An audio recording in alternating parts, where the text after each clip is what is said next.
각기 종류대로 씨 가진 열매 맺는 나무를 내니 하나님이 보시기에 좋았더라 하신 것입니다. 아버지 하나님의 말씀 한마디에 땅에서 풀과 채소와 나무가 각기 종류대로 나왔습니다. 그런데 이때 하나님께서 씨를 먼저 만드시고 거기서 싹이 트고 자라게 하신 것이 아닙니다. 아버지 하나님의 말씀 한마디에 땅에서 식물들이 그냥 나왔던 것입니다.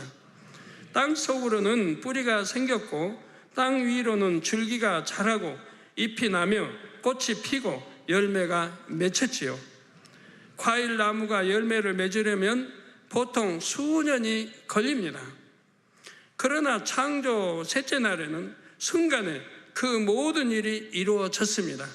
이러한 역사는 성경의 또 다른 곳에서 그 기록이 나오지요. 민수기 17장 6절에서 8절에 보면 모세가 이스라엘 자손에게 고하매 그 족장들이 각기 종족대로 지팡이 하나씩 그에게 주었으니 그 지팡이 합이 12이라 12지파에게 하나씩 주었으니까 그 중에 아론의 지팡이가 있었더라. 모세가 그 지팡이들을 증거의 장막 안 여호와 앞에 두었더라. 이튿날 모세가 증거의 장막 안에 들어가 본즉 내 집을 위하여 낸 아론의 지팡이에 움이 돋고 순이 나고 꽃이 피어서 살구 열매가 열렸더라고 했습니다. 밤사이에 이렇게 된 거죠. 여기서 증거의 장막 안이란 광야 시대에 세운 성막의 지성소이죠. 우리 하나님 임재하시는 지성소입니다. 이 지성소 안은 햇볕이 전혀 들지 않는 곳입니다. 모세는 이러한 곳에 나무 지팡이들을 그냥 두었습니다. 즉 물도 햇빛도 없는 곳에 나무 지팡이들을 놓아둔 것이죠. 말라빠진 그런 나무 지팡이. 그런데 이튿날에 보니 유독 아론의 지팡이에서 움이 돋고 순이 나고 꽃이 피어서 살구 열매가 열려 있었습니다. 육적으로는 식물이 살 수 없는 환경에서 하루도 안 되는 시간에 이처럼 기이한 일이 일어난 것입니다. 바로 이때도 아론의 지팡이에만 영의 공간이 덧입혀져서 영의 시간의 흐름을 타고 그렇게 되었지요.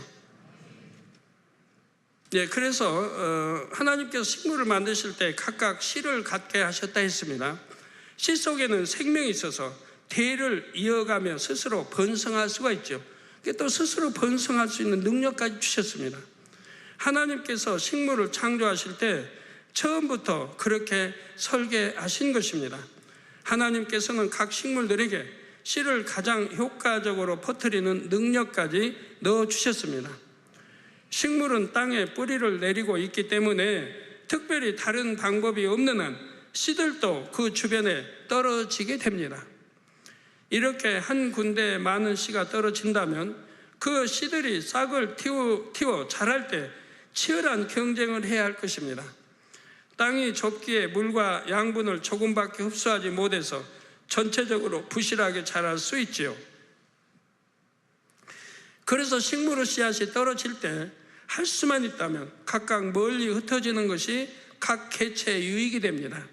하나님께서는 이런 점까지 고려하셔서 각 식물들이 가장 효과적으로 씨앗을 퍼뜨릴 수 있도록 해 주셨습니다. 예를 들어 민들레를 보십시오. 민들레는 꽃이 지면 그곳에 약 100개의 씨가 맺힙니다. 민들레 나옵니다. 민들레 씨앗은 동급의 다른 식물들에 비해 비교적 크고 단단하지요. 만일 민들레의 씨앗에 특별한 장치가 없다면 한 송이 민들레가 피었던 곳의 주변에는 약 100개의 씨앗이 떨어질 것입니다. 씨앗들은 빽빽하게 모여서 이듬해 싹이 튼다 해도 자라날 공간이 없게 됩니다. 그런데 하나님께서는 이 민들레의 씨앗에 특별한 장치를 달아주셨습니다. 바로 낙하산과 같은 역할을 하는 장치를 모든 씨앗에 하나씩 장착해 주셨지요. 저 보이십니까? 민들레. 이 민들레 씨앗에 달린 낙하산 장치는 매우 효율적이어서 아주 약한 바람에도 하늘 높이 올라갈 수 있습니다. 오히려 약한 바람에도 하늘 높이 올라간다 이 말이에요. 그리고 수십 킬로미터도 이동할 수가 있지요. 민들레 외에도 훌륭한 비행 장비를 가진 식물들이 많이 있습니다. 인간이 만들어낸 글라이더나 헬리콥터와 같은 장비를 갖춘 식물의 씨앗들도 있지요. 지금 자료 화면에 나오고 있습니다. 식물들의 이런 비행 장비들은 단순하지만 인간이 만들 비행 기구들보다 그 성능은 훨씬 뛰어나다고 합니다. 씨앗의 무게에 따른 날개의 길이와 폭의 비율이 아주 이상적이지요. 만일 씨앗의 무게에 비해 날개가 작다면 씨앗은 멀리 날아가지 못하고 그냥 땅으로 추락할 것입니다. 그런데 적당한 거리만큼 날아갈 수 있도록 씨앗마다 균형 있는 날개가 주어졌습니다. 하나님께서는 모든 것의 균형을 완벽하게 만들어 주셨지요. 그래서 비행 설계사들이 오히려 이런 식물들의 비행 기술을 연구한다고 합니다. 또 다른 예를 들면 성도님들은 봉숭아 씨를 보신 적이 있으신지요? 잘 여문 봉숭아 씨 주머니는 살짝 건드리면 마치 폭발하듯이 터지지요. 그러면 씨앗이 사방으로 터집니다. 이것도 씨앗이 효율적으로 퍼질 수 있는 한 가지 방법이 됩니다. 어떤 식물의 씨앗이나 열매는 새나 짐승의 먹이로 제공됨으로써 멀리 퍼뜨려집니다. 어떤 동물은 채취한 열매를 한꺼번에 다 먹지 않고 땅속에 묻어두는 습관을 가졌습니다. 나름대로 식량을 저장해 두는 것이지요. 그런데 이곳저곳 여러 곳에 묻어두는 바람에 그 위치를 다 기억하지를 못합니다. 그 결과 땅속에 심겨진 식물의 씨앗은 그곳에서 싹을 내고 자라게 됩니다. 이를 식물의 입장에서 보면 열매 일부를 동물의 먹이로 제공하면서 동물에게 일을 시킨 것과 같습니다. 결과적으로는 동물이 식물의 씨앗을 땅속에 잘 심어 묻어 주었기 때문입니다. 참 재미있는 공생 관계이죠. 일부는 먹이로 주고 일부는 그 동물을 통해서 또 씨앗을 퍼뜨리는 것이죠. 이 모든 것을 설계하시고 창조하신 분이 바로 우리 아버지 하나님이십니다. 하나님께서 각각의 식물들이 가장 효과적으로 씨앗을 퍼뜨릴 수 있도록 처음부터 이렇게 설계하셨다는 사실입니다. 사랑하는 성도 여러분, 하나님께서 식물에게 주신 또 다른 신기한 능력이 있습니다. 그것은 바로 햇빛과 물과 공기를 이용하여 양분을 만드는 능력입니다. 이를 광합성 작용이라 하지요. 예를 들어 사과나무는 햇빛과 물과 공기를 이용하여 맛있는 사과를 만들 수 있습니다. 쌀, 보리, 고구마, 감자, 땅콩 등도 각 식물이 햇빛과 물과 공기를 이용하여 만들어낸 양분을 저장한 것입니다. 식물은 빛을 받아야 양분을 만들 수 있기에 싹 트는 순간부터 본능적으로 빛을 향해서 나아갑니다. 자라는 식물들이 자연히 빛을 향해서 줄기가 휘는 것을 볼 수가 있지요. 그래서 제가 가끔 옛날에는 같이 이렇게 주회정도가 다닐 때 그런 질문을 합니다. 저는 제주도에 제가 갔을 때 그 가이드가 설명하는데 공터가 있어요. 좀 이렇게 공터가 있는데 나무들이 주위에 나무들이 전부 가운데를 보고 있는 거예요. 가운데 이렇게 향해서. 그러니까 설명하기를 전설 따라 삼천이죠. 여기는 뭐에서 여기가 뭐가 있고 뭐가 있어서 그 나무들이 전부 그 신쪽을 향하여 이렇게 보고 있는 거라고.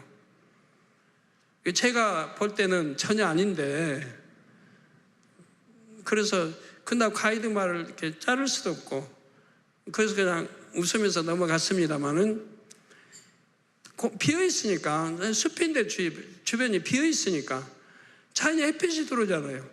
나무들이 해를 향하여 전부 이렇게 햇빛을 받기 위해서 이렇게 그쪽을 향하여 다 서 있는 거예요. 전에 강원도 가서 에스더 교육 때인가 봐요. 강원도 교육 마치고 거기 폭포 위로 올라간 폭포, 거기로 올라가면 길 좌우에 이제 나무들 있지 않습니까? 길을 쭉 거기 한번 질문을 던져봤어요. 제가 왜 뭐 이렇게 사모님들 이렇게 나무를 보면 전부 이쪽으로 방향이 돼 있는, 우리가 지나간 쪽, 이쪽 나무는 이쪽 나무는 이쪽 이렇게 돼 있는데 왜 저렇게 자 이쪽 이렇게 서로 이렇게 맞바라보고 이렇게 있는지 아십니까? 하고 제가 질문을 했거든요. 그때만 해도 대답을 못 하더라고요. 왜 그런지를. 그래서 이건 길이니까 햇빛이 들지 않냐고. 저 나무들이 햇빛을 받기 위해서 전부 이쪽을 향해 이렇게 서 있는 거라고. 그 나무도 휘어 있는 거고, 모든 가지들이 그 햇빛을 받을 수 있는 쪽으로 이렇게 휘어 있는 거예요. 이게 길이 있으면 나무 그게 되는 거죠. 이해가 되세요? 나무들은, 식물들은 햇빛을 받기 위해서 공간이 비어 있으면 그쪽으로 기울게 되어 있는 거죠. 해바라기가 아니라 할지라도. 자, 식물에게 있어서 이런 양분을 만드는 공장과 같은 것은 바로 잎입니다. 식물에게 잎이 많으면 많을수록 더 많은 양분을 만들 수 있습니다. 그래서 식물들은 할 수만 있으면 최대한 많은 잎사귀를 만들어내지요. 한편 하나님께서는 식물의 잎이나 식물이 만들어낸 열매를 동물의 먹이로 허락하셨습니다. 그래서 곤충으로부터 시작하여 짐승과 사람에게 이르기까지 식물을 먹이로 삼고 있지요. 대신 식물은 그 개체수가 매우 많기에 동물의 먹이가 되어도 계속 번성합니다. 그런데 하나님께서는 어떤 식물에게는 자기 잎을 스스로 보호할 수 있는 특별한 기능을 주셨습니다. 예를 들어 미모사라는 식물이 있지요. 이 식물은 잎을 살짝 건드리면 작은 잎들이 오므라들어 버리고 더 큰 자극을 주면 아예 밑으로 쳐져 버립니다. 쳐지죠. 그래서 꼭 시든 것처럼 보이지요. 예를 들어 메뚜기가 이 잎을 먹으려고 앉으면 잎들이 오므라들어서 메뚜기가 먹을 수 없게 됩니다. 또한 광합성을 할 수 없는 밤에는 그렇게 함으로써 에너지를 최대한 절약합니다. 또 다른 예를 들면 시계꽃이라는 식물의 잎은 어떤 나비 애벌레의 좋은 먹이입니다. 이 나비 애벌레는 식성이 너무 좋아서 새순이 나기 바쁘게 갉아 먹어버립니다. 그래서 나비는 알을 낳을 때 이미 알이 붙어 있는 잎에는 알을 낳지 않는다고 합니다. 그래야 알에서 깨어난 애벌레가 풍성한 식사를 할 수 있기 때문이지요. 한편 시계꽃 식물의 잎 군데군데에는 나비 알과 같은 모양의 반점이 있습니다. 이 반점을 나비가 보면 이미 그곳에 알이 붙은 것으로 착각하여 다른 곳으로 가는 것입니다. 이 식물은 이러한 자기 보호 기능이 있기에 일부가 애벌레의 먹이가 된다 해도 멸종되지 않고 번성할 수 있는 것입니다. 진화론자들은 식물이 스스로 필요에 의해 그렇게 진화했다고 주장합니다. 그런데 뇌도 없고 혼도 없는 식물들이 어떻게 스스로 그렇게 될 수 있겠는지요? 혼이 있어야 뭐 생각을 하지요. 뭐 발전을 하고요. 저 나비의 알과 같은 모양을 내 잎에 만들어서 나비를 속여야지 식물은 이렇게 생각할 수가 없습니다. 창조주 하나님께서 식물을 창조하실 때 그렇게 되도록 설계하셨고 그러한 본능을 허락해 주셨지요.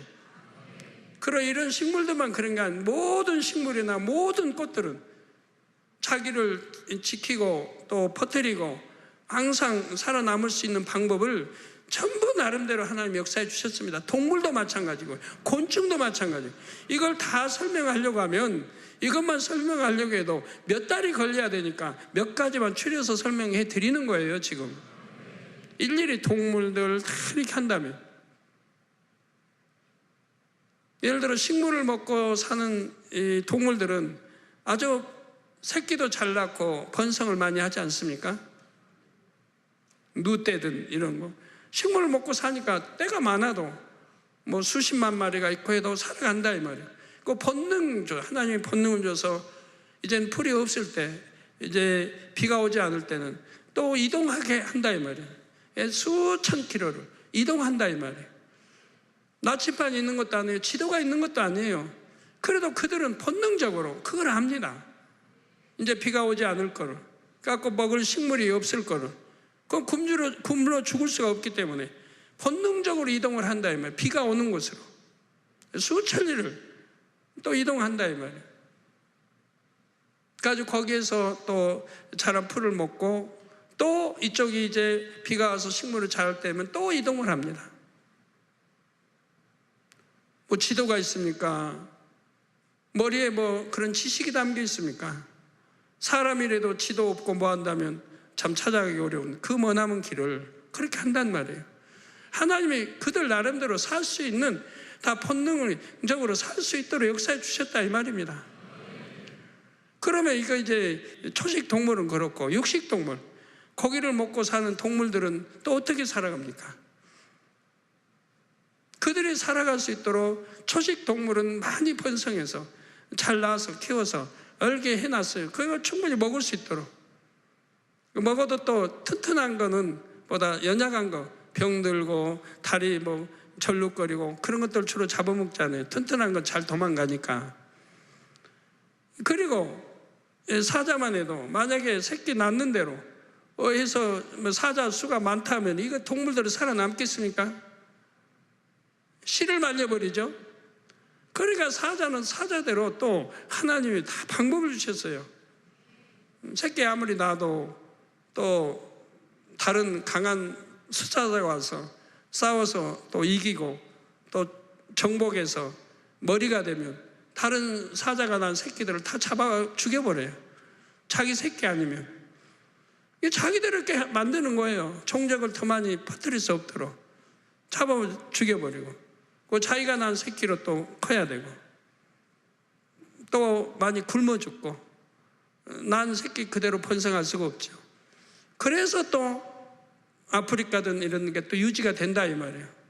낳는 대로 자라서 죽지 않고 쭉 해서 하면 전부 사자밥이 될 테니 어떻게 살아남겠어요? 다 그래서 사자를 견제하는 또 지저분한 동물 하이에나가 있고, 또 하이에나를 견제하는 또 동물이 있습니다. 그 개떼든 뭐가 있고 다 있어요. 서로 견제하면서 이렇게 살아가도록 돼 있는 거 봅니다. 만일 진화론자의 주장이 옳다면 짐승들이나 사람들도 광합성을 할 수 있도록 진화됐어야 할 것입니다. 광합성 작용에 필요한 햇빛과 물과 공기는 얼마든지 넉넉하게 공급받을 수가 있습니다. 그것을 이용해서 양분을 만드는 능력이 사람에게 있다면 얼마나 편리하겠는지요. 식물들처럼 물만 마시고 햇빛을 받으면서 숨을 쉬고 있으면 양분이 생기니 정말 좋지 않습니까? 끼니를 챙겨 먹지 않아도 생명 유지에 필요한 에너지가 생성되니 참으로 간편할 것입니다. 진화론자들의 주장처럼 모든 생물이 필요에 의해 편리한 쪽으로 진화됐다면 이렇게 되는 편이 훨씬 좋다는 말입니다. 그러나 하나님께서는 처음부터 식물은 광합성을 하여 양분을 만들고 동물은 식물이 만든 양분을 섭취하도록 설계하셨고 그렇게 창조하셨습니다. 바로 창세기 1장 29절에서 30절에 하나님이 가라사대 내가 온 지면에 씨 맺는 모든 채소와 씨 가진 열매 맺는 모든 나무를 너희에게 주노니 너희 식물이 되리라. 또 땅의 모든 짐승과 공중의 모든 새와 생명이 있어 땅에 기는 모든 것에게는 내가 모든 푸른 풀을 식물로 주노라 하시니 그대로 되니라고 말씀하신 대로입니다. 하나님께서 이렇게 창조하신 데에는 그럴 만한 이유가 있죠. 식물이 광합성을 할 때 공기가 필요하다 했습니다. 동물이 살기 위해서는 공기가 꼭 필요하지요. 그런데 식물이 광합성을 할 때 공기 중에서 필요한 것과 동물에게 필요한 것이 완전히 반대입니다. 공기가 식물에게 들어가면 광합성 작용으로 공기 중에 있는 이산화탄소가 산소로 바뀌어 나옵니다. 반대로 공기가 동물의 폐로 들어가면 산소가 이산화탄소로 바뀌어 나오지요. 이처럼 식물과 동물의 상호작용으로 인해 대기 중에는 산소와 이산화탄소가 항상 일정한 비율로 유지되는 것입니다. 이게 어떻게 우연일치입니까? 하나님이 그렇게 다 만들어 놓으신 거죠. 그래서 아마존에 있는 나무들을 베어버린다고 하면, 많이 베어버린다고 하면 산소가 지구상에 부족하다고 말을 하죠. 그래서 아마존에 있는 브라질이나 그 아마존에 그 아르헨티나 하여튼 그쪽에 있는 나라들은 나라를 개발하기 위해서 다 나무를 베어버리고 개발하려고 해요. 그런데 미국이나 다른 선진국에서 못하게 하는 거예요, 그거는. 왜? 산소가 부족해지니까 지구에. 그래서 배지를 못하게 하는 거예요. 만일 동물도 식물처럼 광합성 작용을 한다면 공기 중에 산소는 늘어나고 이산화탄소는 고갈되겠죠. 이산화탄소는 광합성에 필요한 주재료인데 주재료가 없어진다면 모든 생물은 결국 모두 죽고 말 것입니다. 그러므로 하나님께서는 생물들이 균형 있게 함께 살 수 있도록 지혜롭게 모든 것을 감안하여 설계하시고 하나씩 창조하셨습니다.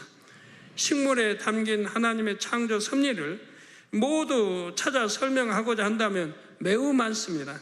그 중에서 하나만 더 예로 들면 꽃들은 어떻게 자신의 개화 시기를 알까요? 자, 이제 봄이 됐으니 개나리, 벚꽃, 목련, 진달래는 꽃을 피우세요 하고 누가 알려줍니까? 다음 차례는 장미입니다. 조금만 기다리세요. 국화와 코스모스는 좀 많이 기다려야 합니다. 가을이 되면 그때 꽃 피우세요. 누가 이렇게 친절하게 알려주나요? 설령 누가 말해준다 해도 식물이 알아듣는 것도 아닌데 어떻게 꽃들은 정확하게 자기 때를 알아서 꽃을 피우는 것일까요? 봄꽃은 낮이 밤보다 긴 시기에, 가을꽃은 밤이 낮보다 긴 시기에 꽃을 피운다고 합니다. 어떻게 식물들이 밤과 낮의 길이를 측정하고 그에 맞추어 꽃을 피울까요? 참으로 신기하지 않습니까? 알면 알수록 신기한 능력과 지혜가 식물들에게도 담겨 있는 것입니다. 이런 신기한 능력을 바로 창조주 하나님께서 각 식물에게 심어주셨음을 믿으시기 바랍니다. 결론을 말씀드립니다. 사랑하는 성도 여러분, 이 시간은 창조 셋째 날에 하나님께서 식물을 창조하신 부분을 말씀드렸습니다. 창조 셋째 날 만들어진 각종 식물이 하나님의 보시기에 좋았더라 했죠. 하나님께서는 인간 경작에 필요한 조건들이 이처럼 하나씩 완성되어 가는 것을 보시고 마음이 좋으셨습니다. 식물들은 하나님께서 창조 섭리에 순응하여 자기 때가 되면 꽃을 피웁니다. 또 때가 되면 열매를 맺습니다. 짐승도 마찬가지. 곰도 때가 되면 먹어둬요. 기름기로 만들게. 그러니까 가을 추위를 이제 몇 달간 먹지 않고 버텨야 되니까. 개구리 마찬가지, 뱀 마찬가지. 다 때를 알아서 땅 파고 들어가지요. 그래갖고 봄이 되면 또 나오지요. 그동안은 또 그들은 먹지 않고도 살 수 있도록 하나님 또 만들어 주셨다. 몇 달간 먹지 않아도 살 수 있도록. 우리 사람은 한 2달 안 먹으면 죽을 텐데 2달만 안 먹으면 죽을 거 아니에요. 근데 그런 짐승은 몇 달 안 먹어도 살 수 있도록 또 만들어 놓으셨다며. 왜? 그건 겨울잠 자야 되는 것들은. 배고픈지 몰라고 잠만 자면 돼요. 때가 되면 또 나와요. 굴에서. 또한 식물들은 살기 위해 본능적으로 위로는 햇빛을 향해 자라가고 뿌리는 물을 찾아 뻗어 나갑니다. 그러니까 햇빛을 향해 찾아가기 때문에 공터가 있으면 바로 그쪽 햇빛이 드는 그쪽으로 나무들이 기울게 돼요. 몸통도 그러고 가지들은 더 그쪽으로 무성하게. 이제 이렇게 배우셨으니까 어디 산에 가시면 한번 보세요. 그러나 안 그러나. 하나님께서 모든 사람에게 생명의 씨를 하나씩 심어주셨고요. 이 생명의 씨는 하나님의 능력으로만 깨어날 수 있다 했습니다. 또한 반드시 영적인 물과 영적인 빛인 하나님의 말씀을 먹고 행할 때에만 자랄 수 있다 했습니다. 그러므로 모든 성도님들은 하루 종일 해만 바라보는 해바라기처럼 아버지 하나님만 바라보며 영적인 빛 가운데 사시기 바랍니다. 예레미야 17장 7절 8절에 그러나 무릇 여호와를 의지하며 여호와를 의뢰하는 그 사람은 복을 받을 것이라. 그는 물가에 심기운 나무가 그 뿌리를 강변에 뻗치고 더위가 올지라도 두려워 아니하며 그 잎이 청청하며 가무는 해에도 걱정이 없고 결실이 그치지 아니함 같으니라 말씀했습니다. 그런 우리 하나님, 좋으신 하나님을 우리는 믿습니다. 물가에 심겨진 나무는 그 뿌리를 강변에 뻗치고 더위가 올지라도 두려워 아니합니다. 그 잎이 청청하며 가무는 해에도 걱정이 없고 결실이 그치지 아니함 같으니라. 바로 우리도 이렇게 말씀처럼 성도님들도 하나님의 말씀에 뿌리를 든든히 내리시기 바랍니다. 그러면 어떤 어려운 일이 닥쳐도 걱정이나 두려움 없이 거뜬히 통과할 수가 있지요. 그래서 모든 성도님들의 삶에 결실이 그치지 않는 복이 임하시기를 주님의 이름으로 축원합니다. 들으신 말씀을 생각하면서 기도하시겠습니다. 사랑의 아버지 하나님, 생물들은 하나님께서 창조 섭리에 순응하여 자기가 때가 되면 꽃을 피웁니다. 또는 때가 되면 열매를 맺습니다. 또한 식물들은 살기 위해 본능적으로 위로는 햇빛을 향해 자라가고 뿌리는 물을 찾아 뻗어 나갑니다. 하나님께서는 모든 사람에게 생명의 씨를 하나씩 심어 주시고 이 생명의 씨는 하나님 능력으로만 깨어날 수 있다 했습니다. 또한 반드시 영적인 물과 영적인 빛인 하나님 말씀을 먹고 행할 때에만 자랄 수 있다 했습니다. 그러므로 하나님의 자녀들은 하루 종일 해만 바라보는 해바라기처럼 아버지 하나님만 바라보며 영적인 빛 가운데 살아갈 수 있도록 인도해 주옵소서. 감사드리며 우리 주 예수 그리스도의 이름으로 기도하옵나이다. 아멘. 올로 목사님의 환자를 위한 기도를 받겠습니다. 아픈 곳이나 연약한 곳에 손을 얹고 기도 받으시고 아프지 않은 분들은 가슴에 손을 얹고 마음의 소원을 위해 믿음으로 기도 받으시기 바랍니다.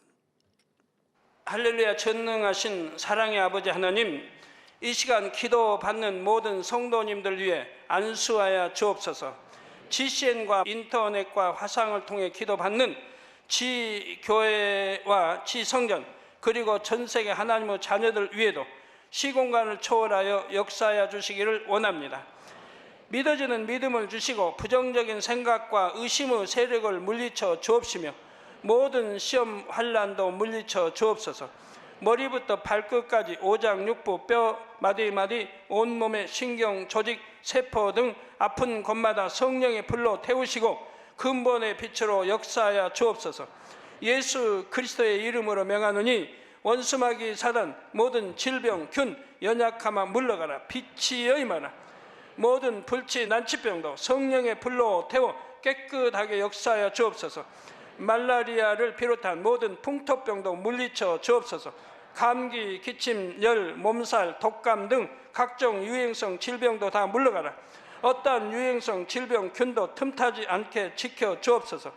위암, 폐암, 간암, 유방암, 자궁암, 대장암, 피부암 등 각종 암과 에이즈, 백혈병, 뇌졸중, 고혈압, 저혈압, 심장병, 폐병, 위장병, 당뇨, 부인병, 피부병, 갑상선 질환과 모든 염증도 깨끗게 하여 주옵소서.